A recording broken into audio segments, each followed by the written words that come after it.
Hi students, welcome to the lecture. Today we will be dealing with theory of tariff. This has a diagram along with it. So without much delay, let's move on to the topic theory of tariff. The most widely employed restriction to trade is tariff. So നമ്മൾ ട്രേഡിന് ഏർപ്പെടുത്തുന്ന ഒരു റെസ്ട്രിക്ഷനാണ് അല്ലെങ്കിൽ ഒരു ബാരിയറാണ് എന്തെന്ന് പറയുന്നത് tariff എന്ന് പറയുന്നത്. Tariff is a charge levied on goods as they enter a country by crossing the national customs frontier. So national customs frontier താണ്ടി ഒരു പെർട്ടിക്കുലർ ഗുഡ് ഒരു കൺട്രിയിലോട്ടേക്ക് എത്തുകയാണെങ്കിൽ അതിലേർപ്പെടുത്തുന്ന ഒരു തുക അതിനെ അല്ലെങ്കിൽ ആ ഒരു പെർട്ടിക്കുലർ ഇമ്പോർട്ട്സിന് മേലെ ഏർപ്പെടുത്തുന്ന ഒരു തുകയാണ് താരിഫ് എന്ന് പറഞ്ഞിരിക്കുന്നത്.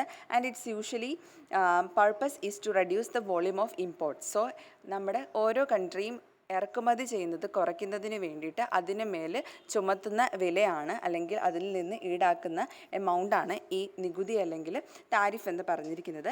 മെയിനായിട്ടും രണ്ട് ടൈപ്പ് താരിഫ്സ് ആണുള്ളത്. ഒന്ന് അഡ് വലോറം താരിഫാണ്. അഡ് വലോറം താരിഫ് എന്ന് പറഞ്ഞിരിക്കുന്നത് it is levied as a percentage of the total value of the commodity as it enters the country including its cost and its transportation charges. So ad valorem tariff എന്ന് പറഞ്ഞിരിക്കുന്നത് ഒരു particular കമ്മോഡിറ്റിയുടെ total വോളിയത്തിൻ്റെ percentage അനുസരിച്ചാണ് എടുക്കുന്നത്. Okay, it is a percentage of the total volume of commodity as it enters in the country. അതിനകത്ത് എന്തൊക്കെയാണ് include ചെയ്തിരിക്കുന്നത്?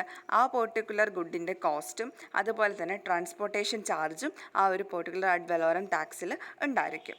ആൻഡ് ഇതിനകത്ത് നമുക്ക് കാണാനായിട്ട് സാധിക്കും CIF വാല്യൂ എന്നുള്ളത്. ഈ CIF എന്ന് പറഞ്ഞിരിക്കുന്നത് കോസ്റ്റ്, ഇൻഷുറൻസ്, ഫ്രൈറ്റ് ആണ്. ഈ മൂന്ന് വാല്യൂസാണ് ഈ അഡ് വലോറം ടാക്സസിൻ്റെ അകത്ത് ഉൾപ്പെടുത്തിയിരിക്കുന്നത്. That is the value of the commodity as it arrives at its destination the customs frontier of importing the country. Okay, then രണ്ടാമത്തെ ടാക്സസ് ആണ് എന്തെന്ന് പറഞ്ഞിരിക്കുന്നത് സ്പെസിഫിക് ടാക്സ് എന്നുള്ളത്. Specific tax on the other hand constitute A fixed monetary duty per unit of the imported commodity. So import ചെയ്തിരിക്കുന്ന കമ്മോഡിറ്റിയുടെ ഒരു per യൂണിറ്റിൽ ഏർപ്പെടുത്തുന്ന ഒരു ഫിക്സ്ഡ് ആയിട്ടുള്ള എമൗണ്ടാണ് സ്പെസിഫിക് താരിഫ് എന്ന് പറഞ്ഞിരിക്കുന്നത്. Of these two types of tariff, the ad valorem duty is probably more important. So നമുക്ക് ഈ അഡ് വലോറം ടാക്സസും ഉണ്ട്, സ്പെസിഫിക് താരിഫ്സും ഉണ്ട്. ഇതിൽ ഈ അഡ് വലോറം ഡ്യൂട്ടിയാണ് കുറച്ചും കൂടി ഇമ്പോർട്ടൻ്റ് ആയിട്ടുള്ളത്. While both of these levies apply to imports there also exist export duties. So ഇവിടെ നമുക്ക് ഇമ്പോർട്ടിൻ്റെ കേസിലുള്ള താരിഫാണ് നമ്മൾ പറഞ്ഞത്. എക്സ്പോർട്ടിൻ്റെ കേസസിലും താരിഫ്സ് ഉണ്ട് എന്നുള്ളതാണ് പറയുന്നത്. Okay, which is placed on goods leaving a country, and transit duties which are placed on goods crossing a country on the way to destination elsewhere. So നമ്മൾ ഈ export duties ചുമത്തുന്നത് എന്തിനാണ്? The goods which is transported from our country to another country. Okay, and transit duties are there which are placed on goods crossing a country on the way to the destination elsewhere.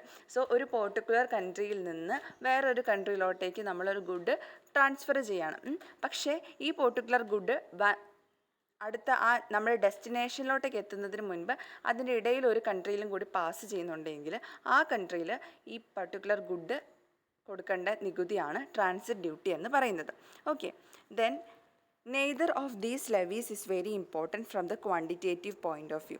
So നമ്മൾ നോക്കുമ്പോഴത്തേക്കും ഈ ഒരു specific താരിഫും അതേപോലെ തന്നെ ഈ export ഡ്യൂട്ടീസും അതേപോലെ തന്നെ transit ഡ്യൂട്ടീസും ഒരു ക്വാണ്ടിറ്റേറ്റീവ് പോയിൻ്റ് ഓഫ് വ്യൂവിൽ നോക്കുമ്പോഴത്തേക്കും അത്ര ഇമ്പോർട്ടൻ്റ് അല്ല.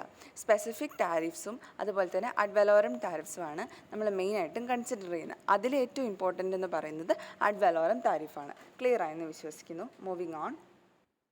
In most of the cases, tariffs are applied with the sole intention of reducing the volume of imports.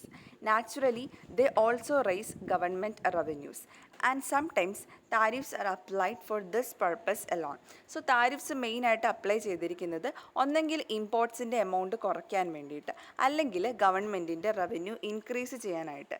ചിലപ്പോൾ ഗവൺമെൻറ്റിൻ്റെ റവന്യൂ ഇൻക്രീസ് ചെയ്യാനായിട്ട് മാത്രം നമ്മൾ താരിഫ്സ് ഏർപ്പെടുത്താറുണ്ട്.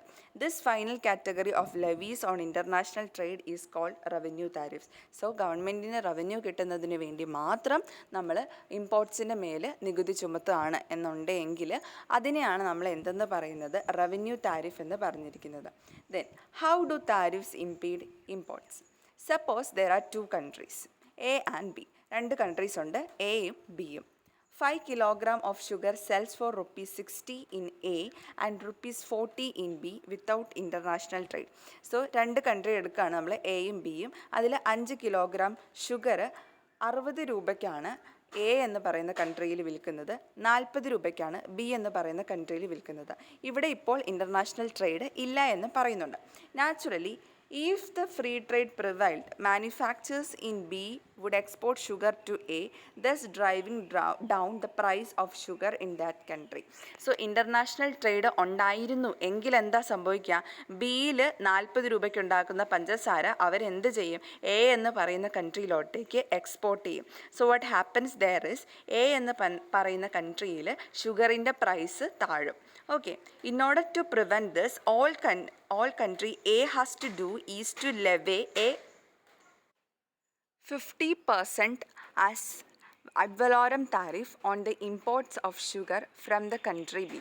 So ഇങ്ങനത്തെ ഈ ഒരു price of the sugar in a fall ചെയ്യുവാണല്ലോ. സോ അത് പ്രിവെൻറ്റ് ചെയ്യുന്നതിന് വേണ്ടി കൺട്രി എ എന്ന് പറയുന്നത് 50% ad valorem tariff sugar country ബിയിൽ നിന്ന് ഇമ്പോർട്ട് ചെയ്യുവാണെങ്കിൽ ആ പെർട്ടിക്കുലർ കമ്മോഡിറ്റിയിലോട്ടേക്ക് ഇമ്പോസ് ചെയ്യണം.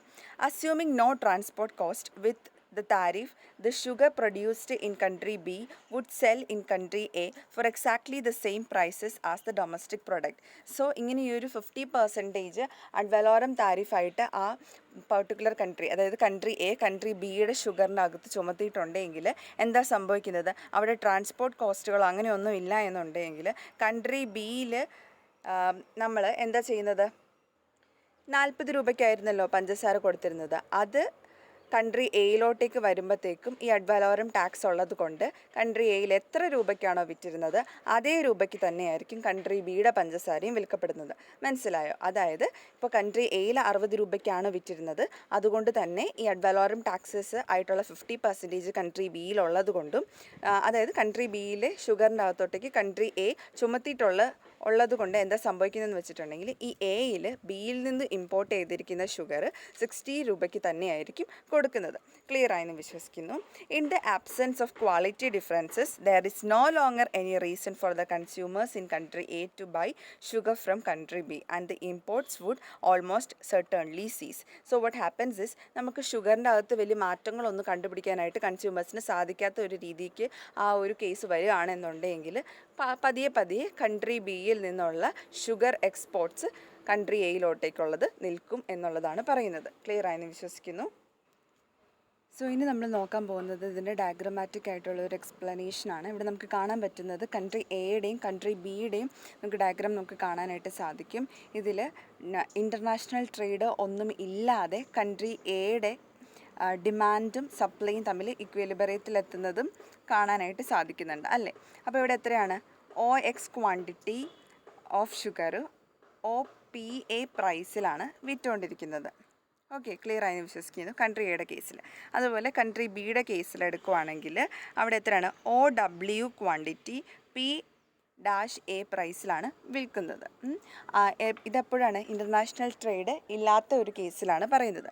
ഇനി ഇൻ്റർനാഷണൽ ട്രേഡ് ഉണ്ടെങ്കിൽ ഇവർ രണ്ടുപേരും വിൽക്കുന്ന പ്രൈസ് എന്ന് പറഞ്ഞിരിക്കുന്നത്, അതായത് ഇപ്പോൾ കൺട്രി എ എന്ന് പറയുന്നത് 60 രൂപയ്ക്ക് തന്നെയായിരിക്കും വിൽക്കുന്നതെന്ന് നമ്മൾ കുറച്ച് മുൻപ് പറഞ്ഞിട്ടുണ്ടായിരുന്നു. കാരണം എന്താണ് അങ്ങനെ വിൽക്കാനായിട്ടുള്ള കാരണം? താരിഫ് ഇമ്പോസ് ചെയ്യുന്നത് കൊണ്ട് സെയിം എമൗണ്ടിൽ തന്നെയായിരിക്കും കൺട്രി എ വിൽക്കുന്നത്.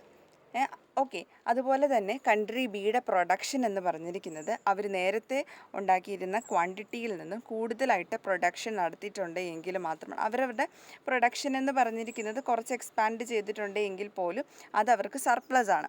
ഓക്കെ, അപ്പോൾ അതും ഇതിനകത്ത് കൺസിഡർ ചെയ്യുന്നുണ്ട്. So what happens here is, നമുക്ക് ഈ ഫസ്റ്റ് ഡയഗ്രത്തിൻ്റെ കേസിൽ നോക്കുവാണെങ്കിൽ അവർ ആദ്യം P-A-യിലാണ്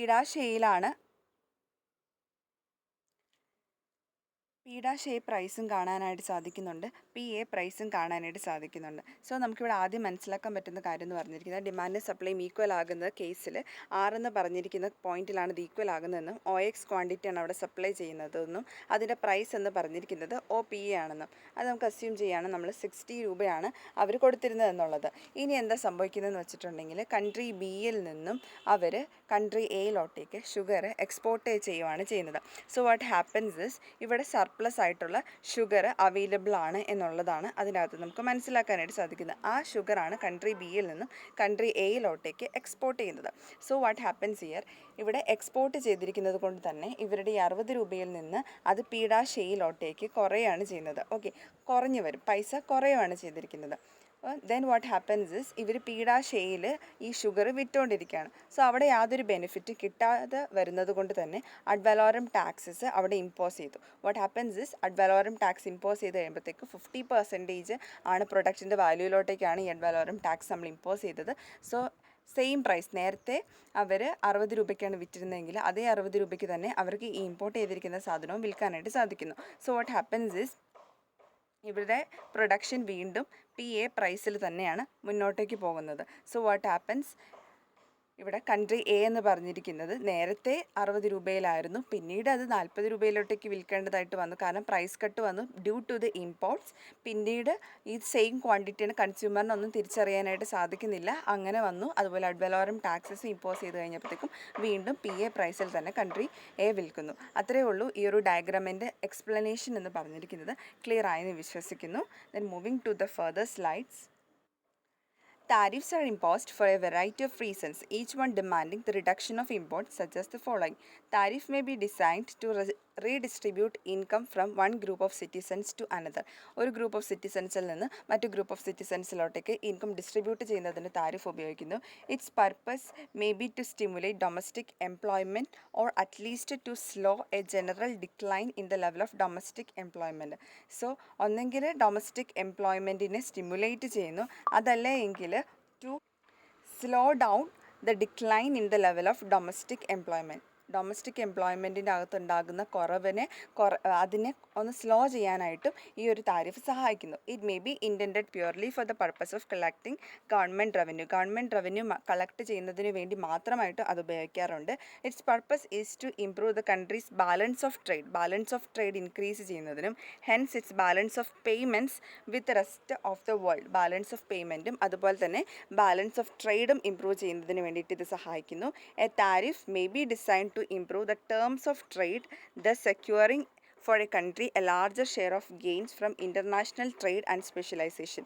So terms of trade improve ചെയ്യുന്നതിനും അങ്ങനെ ഇൻ്റർനാഷണൽ ട്രേഡിൽ സ്പെഷ്യലൈസേഷനിലും കൺട്രീനെ കുറച്ചും കൂടി ഏബിൾ ആക്കുന്നതിനും വേണ്ടിയിട്ട് ഇത് സഹായിക്കുന്നു.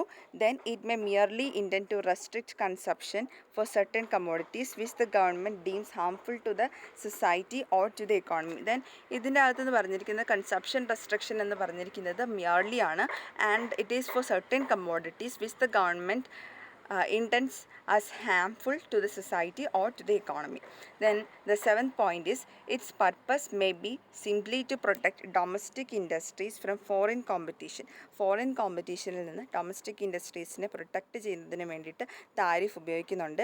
In order to allow them to reach level of productive efficiency that is consistent with the competitive firms in the international market. So domestic എക്കോണമീനെ international മാർക്കറ്റിൽ competent ആക്കുന്നതിന് വേണ്ടിയിട്ട് ഇങ്ങനെ ഒരു താരിഫ് ഏർപ്പെടുത്തുന്നുണ്ട്.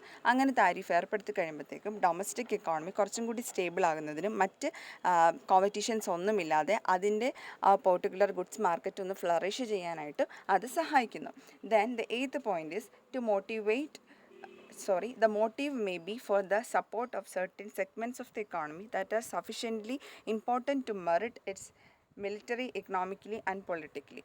So ഇനി ഇതിൻ്റെ നെക്സ്റ്റ് അതല്ലെങ്കിൽ ലാസ്റ്റ് എന്ന് പറഞ്ഞിരിക്കുന്ന പോയിന്റ് എന്ന് പറയുന്നത് എക്കോണമീനെ കുറച്ചും കൂടി സഫിഷ്യൻ്റ് ആക്കുക, പൊളിറ്റിക്കലി, എക്കോണമിക്കലി, അതുപോലെ മിലിറ്ററിലി എല്ലാ സെഗ്മെൻറ്റ്സിലും, എക്കോണമിയുടെ എല്ലാ സെഗ്മെൻറ്റ്സിലും അതിനൊന്നും കൂടി സഫിഷ്യൻ്റ് ആക്കുന്നതിന് വേണ്ടിയിട്ട് ഈ ഒരു താരിഫ് ഇമ്പോർട്ടൻ്റ് ആയിട്ടുള്ള ഒരു റോള് പ്ലേ ചെയ്യുന്നുണ്ട്. Tariff does each of these things automatically, no matter what is its primary intention.